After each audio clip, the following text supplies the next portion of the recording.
Le 4 février 2007, Charity Lee, mère de 2 enfants, un adolescent de 13 ans, Paris Bennett, et une petite fille de 4 ans, Ella Bennett, seront au travail comme à son habitude.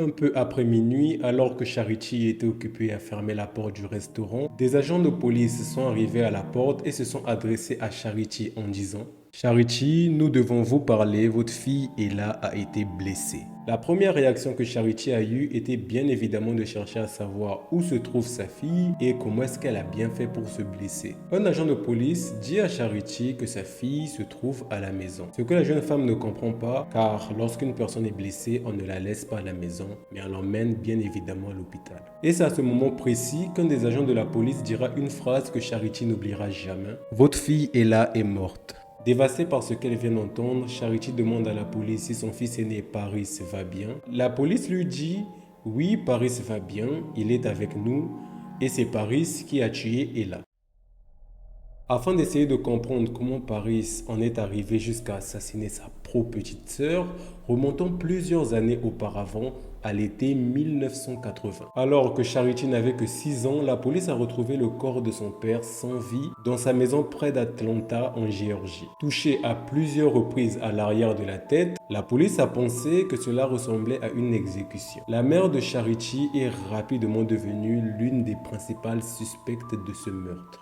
Bien que le couple ait été séparé un certain temps, ils se sont remariés 57 heures avant le meurtre. Au cours du procès, les procureurs ont démontré que dans les mois précédant le meurtre de son mari, la mère de Charity avait discuté de l'organisation de son assassinat avec un chauffeur de camion à temps partiel. Mais à la suite du procès, la mère de Charity finira par être acquittée. Charity est donc entrée dans l'adolescence avec cette image chaotique de son père qui a été assassiné par sa mère. À l'adolescence, Charity était une athlète, elle était une très bonne élève. Cependant, elle avait développé des problèmes de santé mentale et une grosse dépendance à la drogue. À l'âge de 18 ans, alors que la jeune femme avait réussi à faire plusieurs mois sans consommer de substances, elle a décidé d'aller à l'université pour étudier l'écologie humaine. Parce que Charity a toujours été fascinée par les raisons pour lesquelles les gens font ce qu'ils font. Cela est certainement dû au fait que sa mère ait assassiné son père lorsqu'elle était petite. Bien que tout se passait bien pour elle à l'université et qu'elle était une très bonne élève, rester sobre n'était pas du tout facile pour Charity. Bien que tout le monde lui répétait sans cesse que si elle arrivait à rester sobre, sa vie deviendrait nettement meilleure, cela a plutôt eu l'effet inverse pour la jeune femme, qui, bien qu'elle avait réussi à tenir sobre pendant très longtemps, ce qu'elle n'a jamais réussi à faire jusqu'à là, se sentait très triste parce que toute la douleur qu'elle avait accumulée et couverte avec les médicaments remontait à la surface et c'était très difficile à vivre pour Charity. Après être restée sobre et malheureuse pendant près d'1 an, Charity s'est donné 3 mois. Elle s'est dit qu'après ces 3 mois, si rien ne s'améliorait dans sa vie et si elle ressentait toujours cette tristesse en elle, elle mettrait fin à ses jours. Mais 1 mois avant la fin de la période qu'elle s'est fixée, Charity apprendra qu'elle est enceinte. Charity a donné à son bébé le nom du prince grec mythologique Paris. Bien que les choses ne sont pas devenues parfaites du jour au lendemain, le fait d'être devenue mère a donné à Charity cette envie de se battre pour son enfant. 9 ans plus tard, Charity tombera à nouveau enceinte et cette fois-ci d'une fille qu'elle appellera Ella. Paris était plus introvertie et timide alors qu'Ella était un pétard. Elle était extravertie, obstinée et affirmée. Les enfants s'entendaient bien entre eux, Paris semblait vraiment beaucoup aimer Ella et Ella adorait Paris. Il n'y avait vraiment aucune raison de s'inquiéter de quoi que ce soit. Paris était un bon garçon, plutôt calme la plupart du temps. Il avait ses moments comme tout enfant, mais il n'y avait pas vraiment de quoi s'inquiéter. Bien que Charity avait réussi à se passer de la drogue pendant de nombreuses années, elle n'était pas libérée de la dépendance pour autant. Quand Paris a eu 12 ans et Ella 3 ans, Charity a rechuté dans la cocaïne et cela a duré pendant 6 mois. C'était une période très difficile pour la famille et Paris a pris le relais et s'est occupé de sa petite sœur Ella pendant toute cette période.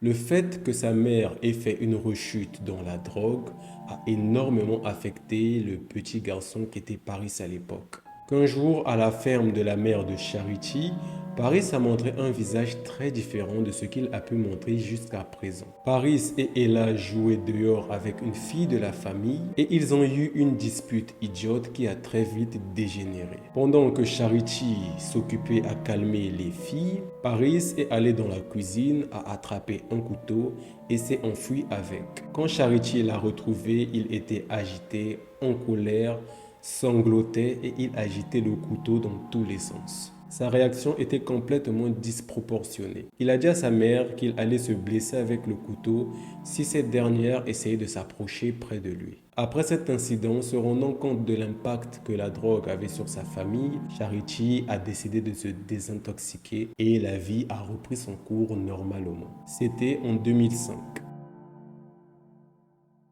C'était un week-end très stressant pour la famille. Il y avait eu pas mal de disputes au cours de la semaine. En plus de cela, Charity était retournée aux études et elle travaillait comme serveuse à temps partiel dans un restaurant. Ce jour-là, lorsque Pariti est parti travailler, l'atmosphère était très tendue à la maison. Mais comme vous le savez, il n'est pas bien rare qu'un adolescent soit en colère contre son parent. Ça arrive même très fréquemment. Avant de se rendre au travail, un truc très particulier s'est produit ce jour-là. Ella, qui était une enfant très sûre d'elle, elle n'avait aucune sorte d'angoisse de séparation, mais ce jour-là, elle n'arrêtait pas de réclamer encore des câlins et des baisers à sa mère. Elle a dit tellement de fois que Charity a même fini par être en retard au travail. Charity a aussi serré Paris très fort dans ses bras et lui a dit « Tu sais que je t'aime, on a traversé bien pire que ça et on va traverser ça aussi. » Charity est ensuite partie au travail après que la babysitter des enfants soit arrivée. Après minuit, alors que Charity venait de finir le travail, elle s'occupait à fermer le restaurant. Des agents de police sont arrivés et ont demandé à la voir. La jeune femme sort et un agent de police lui dit qu'ils doivent la parler parce que sa petite fille de 4 ans, Ella, est blessée. Ce que Charity n'arrive pas à comprendre, très naturellement, elle va demander à la police où se trouve sa fille et comment est-ce qu'elle a fait pour se blesser. Et un officier de police lui dira que sa fille se trouve à la maison. Ce que Charity a du mal à comprendre parce que lorsqu'une personne est blessée, on l'emmène bien évidemment à l'hôpital et on ne la laisse pas à la maison. Et c'est à ce moment précis qu'un agent de police dira un truc que Charity n'oubliera jamais tout au long de sa vie.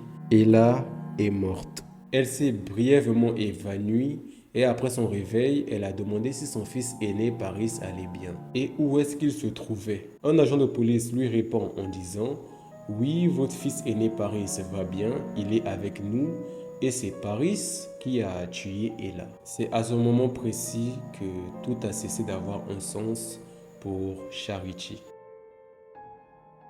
Après que Charity soit allée travailler, Paris est resté à la maison avec la babysitter et Ella. Paris était dans sa chambre et depuis un moment, le jeune garçon en voulait amèrement à sa mère. Il était dans sa chambre et s'est mis à regarder du contenu pour adultes, mais pas n'importe lequel, du contenu très violent de vie. Ce genre de truc. Et après cela, je ne sais toujours pas comment Paris a réussi à convaincre la babysitter de rentrer chez elle bien avant le retour de sa mère. Il est alors rentré dans la chambre d'Ella, l'a battue, a abusé d'elle sexuellement et après l'avoir mise en état de choc, l'a poignardée à 17 reprises avec un couteau de cuisine. Et après avoir fait cela, Paris a appelé un ami et a bavardé pendant environ 6 minutes avant d'appeler le 911 et les expliquer la situation. Après que le jeune garçon ait été incarcéré, il avouera des choses plutôt choquantes. Il dira que de base, son plan était d'assassiner Ella et sa mère, mais après mûre réflexion, il s'est rendu compte que s'il tuait sa mère souffrirait juste pendant 15 à 20 minutes, mais n'allait pas souffrir pendant une longue période. Alors le jeune garçon s'est rappelé d'un truc que sa mère lui disait, qu'elle était prête à tuer si quelqu'un s'en prenait à la vie de ses enfants. Et le jeune garçon a décidé de tuer sa petite sœur dans le but de punir sa mère, car il en voulait à sa mère depuis longtemps. Et après avoir tué sa petite sœur, il s'est demandé qu'est-ce que sa mère allait faire, elle qui disait qu'elle était prête à tuer si une personne tuait un de ses enfants.